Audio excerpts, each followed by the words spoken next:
On your feet!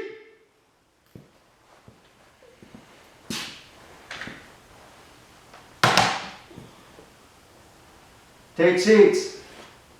All right, today's class we're going to have today is on the flame Fougasse mine. I was aware of its use in Korea and Vietnam.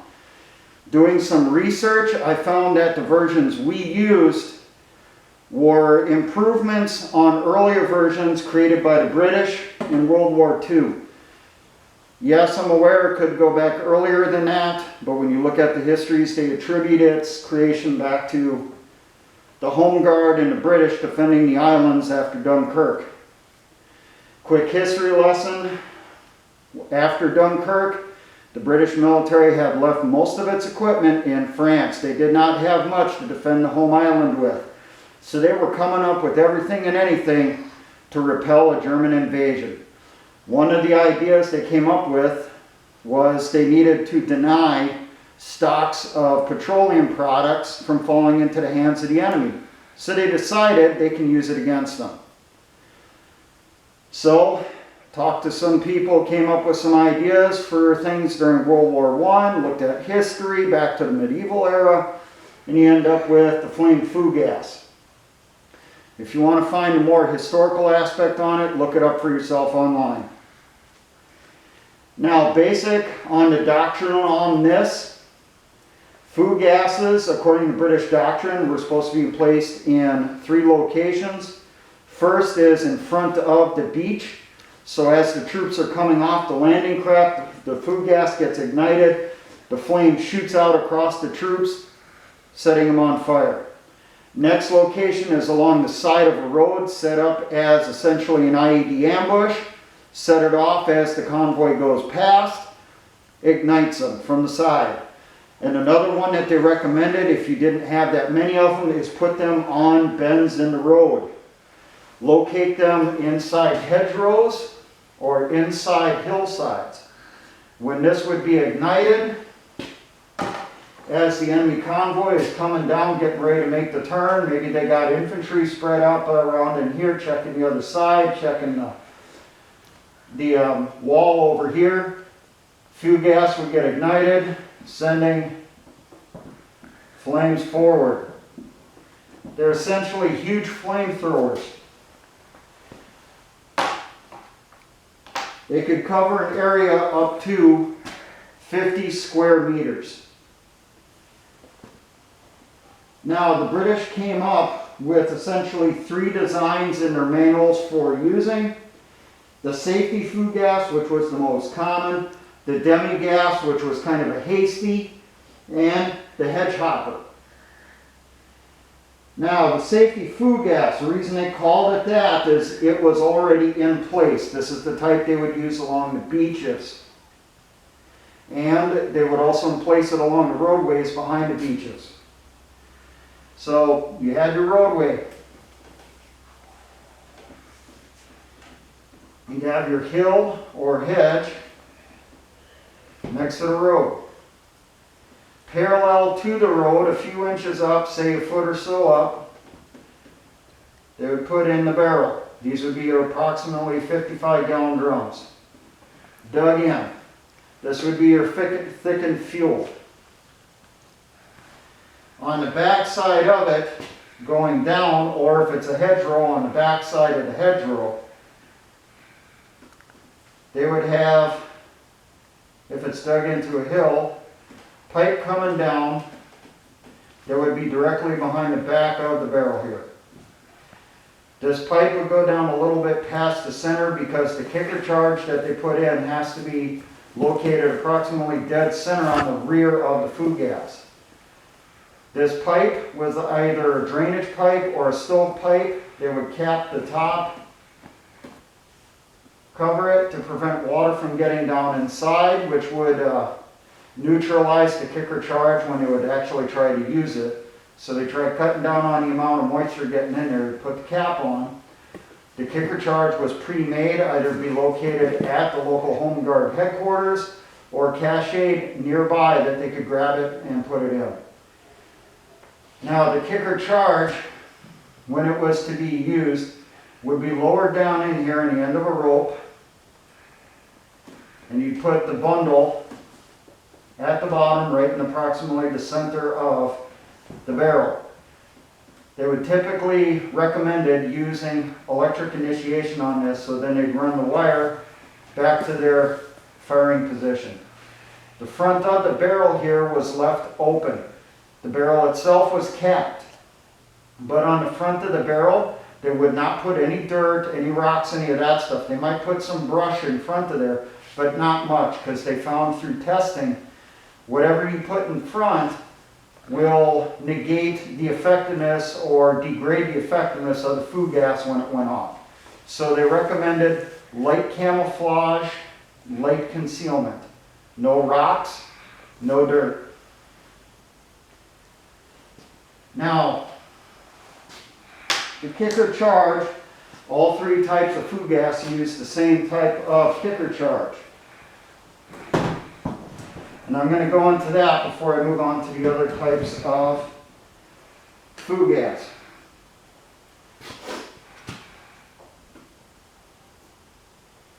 They would use either a cocoa tin or a plastic bag. Inside this, we'll say approximately 2 pounds of aminol. And I'm basing the poundage off of U.S. doctrine from later during Vietnam, because I could not find the actual poundage requirements from the British manuals. You can't look at them. They won't let you. Aminol is an explosive charge that's used in industry. It was very common in England in World War II, still is used now in mining and quarrying. Aminol is a mixture of ammonium nitrate and aluminum powder. And I do not have the percentages on the mix on that. It would be around the outside of the aminol would be what's called electron. When you actually check into it, electron is a mixture of magnesium and aluminum shavings, aluminum powder. They got this, the electron, these shavings, from brake drum manufacturers. It was a byproduct. It would burn under the right conditions. So they would include it inside the kicker charge here to set off the fuel inside the fougasse.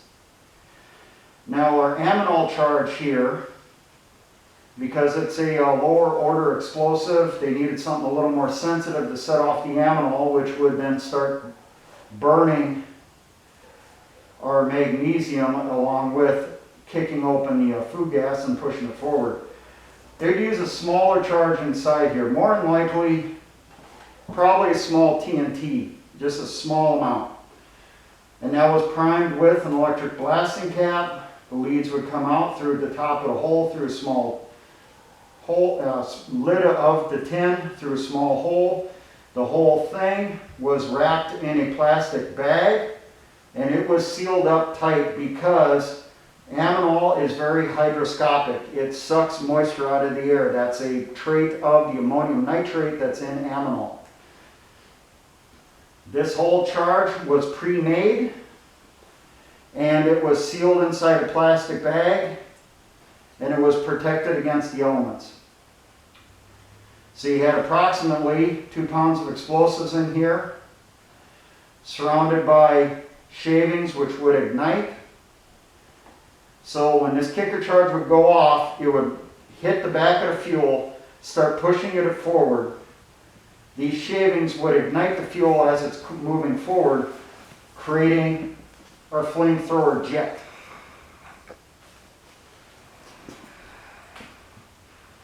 Remember that, that's the same charge for each of these. The one exception may be in the hedgehopper. There's not a lot of information I could find on that one. Now the demigast, this is probably their hasty one that they had planned. You place your charge on the surface wherever it was needed. So we had a small pit that would be dug, approximately 6 inches deep, the kicker charge put inside. The barrel was placed over the top. Now you have the ribs on the barrel. Your kicker charge is supposed to be located under this rear rib, or at least approximately 1/3 up from the rear of the barrel. So we have our kicker charge down here, leads coming out, going to our firing point. The enemy would be in this direction over here. Now, when this is set off, what's going to happen, this charge is going to crack the barrel, and it's going to start flinging the barrel like that. And then while it's flipping over, it's throwing that flame fluid everywhere. So this is something that was placed out in the open right before the enemy would get there, probably the same as with the safety Fougasse. You probably just have some light camouflage around it, put some brush and stuff. This particular Fougasse they found could cover approximately a 30 square meter area, so not as big as you would get from emplacing the Fougasse like this, where you're sending all the fuel jetting forward, because here you're spreading it out in a big circle.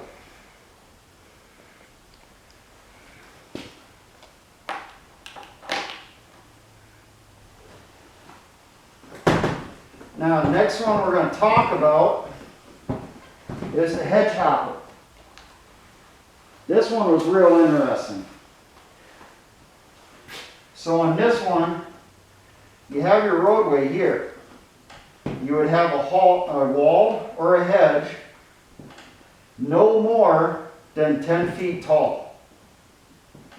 Okay, so this must be under 10 feet in height. Behind this, no less than 5 feet back, so it must be more than 5 feet.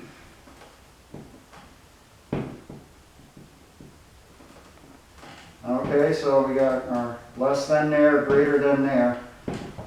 You would have your Fougasse. It would be standing straight up. Your barrel of fuel, a little over halfway. So about 2/3, 3/4 away from the direction you're trying to fling it is where you dig your hole for your kicker charge. This hole was approximately 6 to 8 inches deep. Now, the theory on this one, and it did have a high failure rate. So the British military, the Royal Army, actually took this out of the manual later in the war. But I'm sure enough ingenious people could find a way to improve on the mistakes on this. But what happens here, you set off your kicker charge, it tosses the barrel first straight up, and then because of where the charge is, it is going to start moving away from where your kicker charge was. That's why it's supposed to be off-center. As it's going forward, it's going to be rupturing and spewing the fuel forward. So it's going out, and it's spewing fuel all directions as it's jetting over. Now, I found some of the information I had on it. It propels it approximately 10 feet in the air and around 9 meters forward, creating a about 15-meter wide fireball. If the kicker charge was too large, then instead of just getting the force to kick it up and rupture, if there was too much explosive in here, it would actually shoot it straight up, detonating a huge fireball right above your intended target area, right in front of it. But that fireball was more than large enough that it would shoot fuel out over the top of the wall. But the intended effect was they were trying to launch it up over the wall and spill the fuel over the enemy on this side. So people that have enough time, they can do the physics on it. Maybe they can improve on something like this. But because the average British Home Guardsman probably wasn't that well refined, they told him to strike this one from consideration.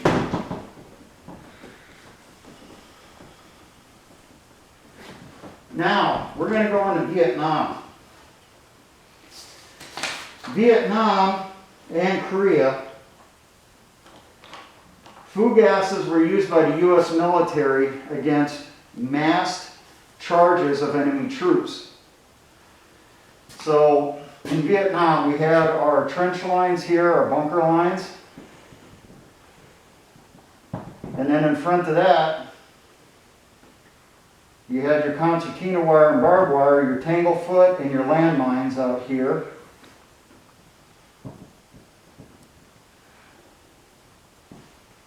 Behind the concertina wire, away from the enemy, spaced out, you would put in Fougasse. So if the enemy's overwhelming this, they've breached the mines, they're breaching the wire, they're getting ready to pour through, you hit the Fougasse and it shoots forward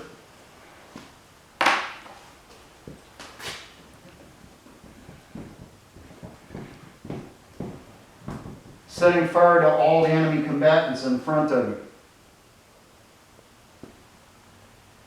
Now, in the U.S. military version in the manual, you had two ways you can do it. You could do it like in the British, dig it into a hillside, or something that was common in Vietnam is they would put it on big stacks of sandbags.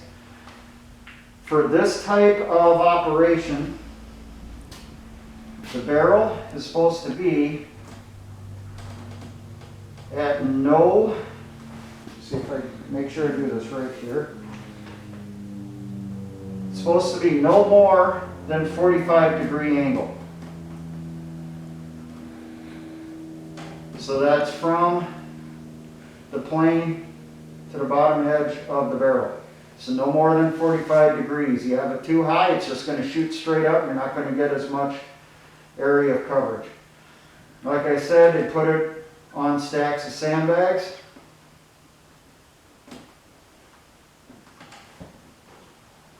You had your kicker charge, which was behind it, placed dead center.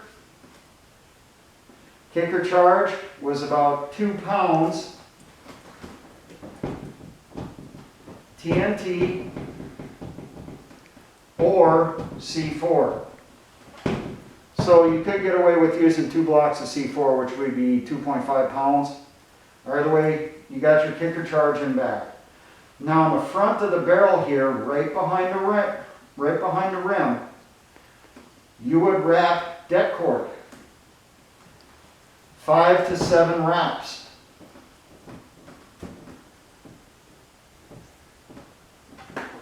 That deck cord, the reason for it is to cut off the edge of the drum.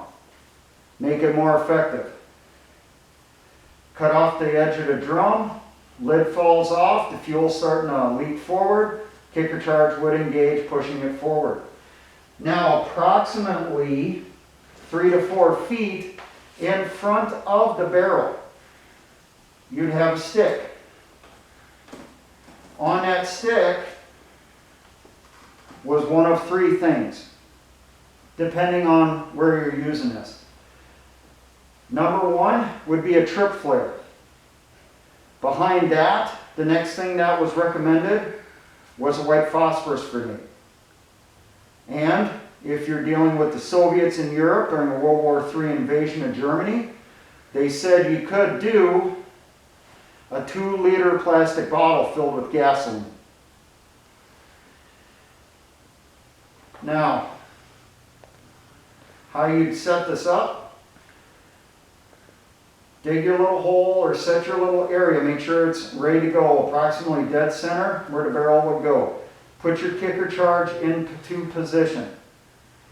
Your 2 pounds of TNT or C4. You would have a 6 to 10 foot length branch line of deck cord.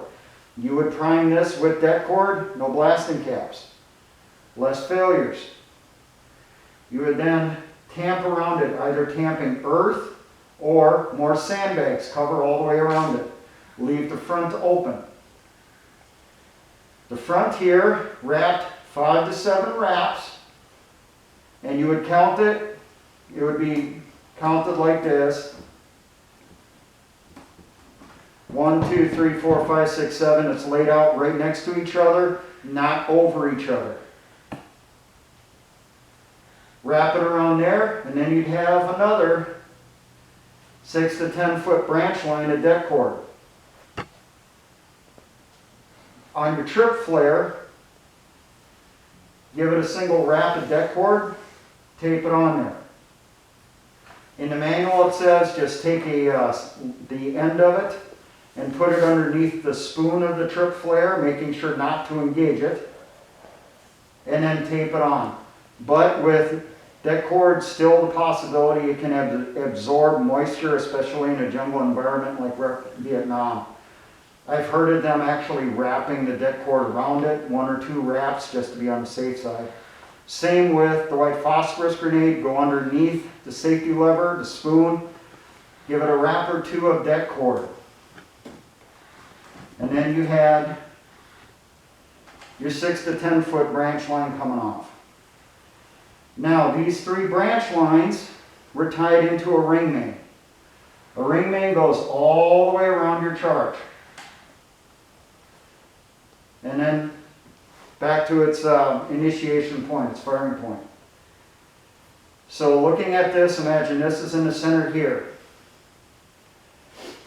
You're going to try to get it where the first thing that ignites is the flare. Then number 2 is the cutting off the end of the barrel, and number 3 is your kicker charge. So this has that split second that it can ignite, and it's starting to burn on the end of that pole. So you're probably going to want to wire it to the pole, not just tape it on or tie it with rope, because that can burn right away.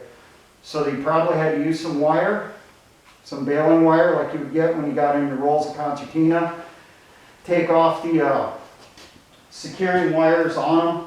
Use that to wrap that flare or white phosphorus grenade to the stake, and then you prepped it. Or you already prepped it and then tied it on using the wire. Whatever's most convenient. So the first length, which will be the shorter length, will go to our stake. So we got our grenade here. A little bit farther away, not by much, you're going to have going to the wraps on the end of the barrel. And then farther back on your ring main, you're going back to the kicker charge. Now, if this is the point of initiation down here, and it could be behind it in the bunker, it comes out and around. It'll come up, the shock of the explosion will go from initiation point down, and it's very rapid. You're using deck cord on this. Comes up, first branch line it's going to go down because it's the closest, is the grenade, igniting that. Split second later, probably less than 1,000th of a second, sets off the wraps around the barrel, cutting the lid off. This stuff will probably won't even have time to start leaking out before that shock is going all the way around, hits the branch line, going back to the kicker charge.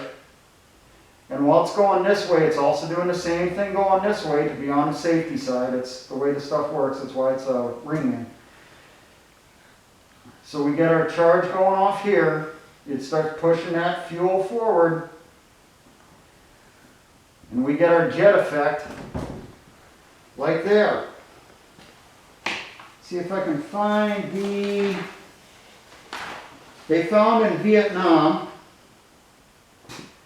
that setting them up like this on a perimeter, it would cover approximately a 100 square meter area at that 45-degree angle in front of that barrel. So you probably have the next barrel located 50 to 100 meters down, going all the way down the perimeter. Now, those of you are probably saying, well, you're missing stuff. You're missing stuff. What's the fuel? What's the fuel? In World War II, the basic mix that they used on Fougasse was 40% gasoline, 6% or 60% oil.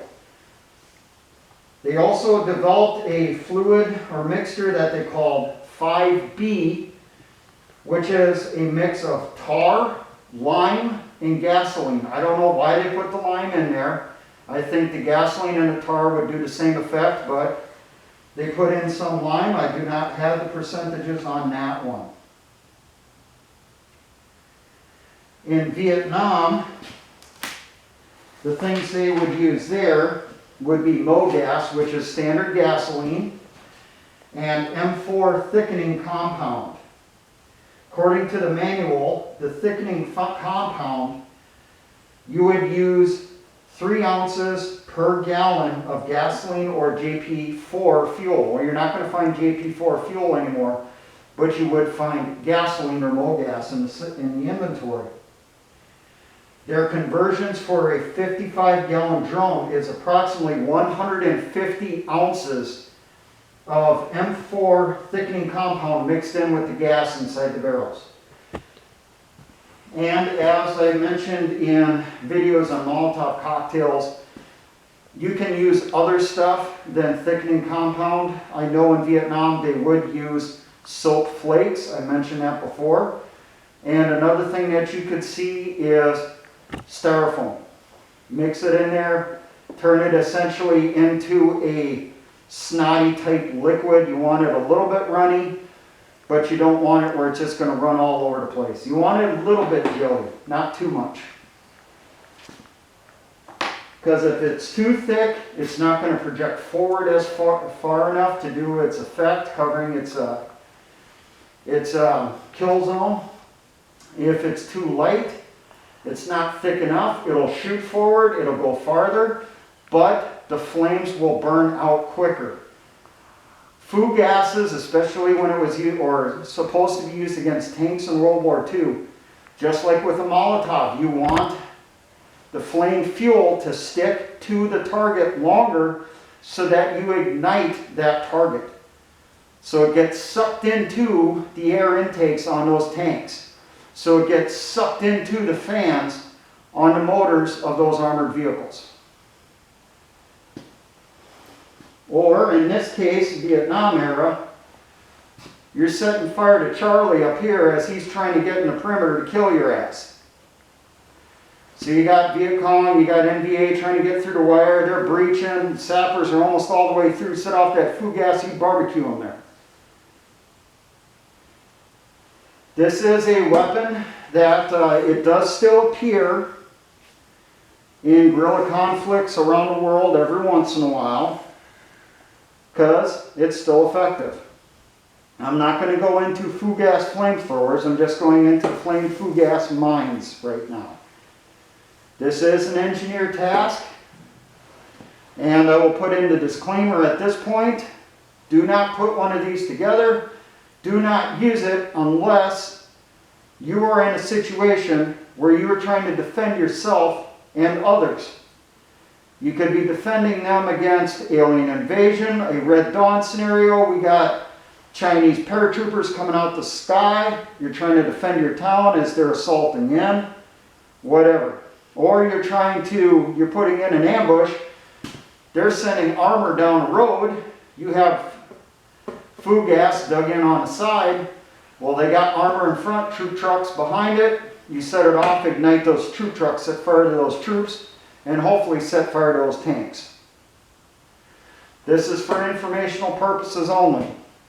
Now, I will mention here, I had to put my whiteboard stand up on the wall here to be able to accomplish this lesson today. I do want to get an actual whiteboard and mount it to the wall for future use. If you would like to help with that, here's the Patreon channel address. Come over there, kick me $1 or $2 or $5, And hopefully I can come across a cheap enough whiteboard, hopefully use the one, slap it up on the wall here so I can do some more lessons like this.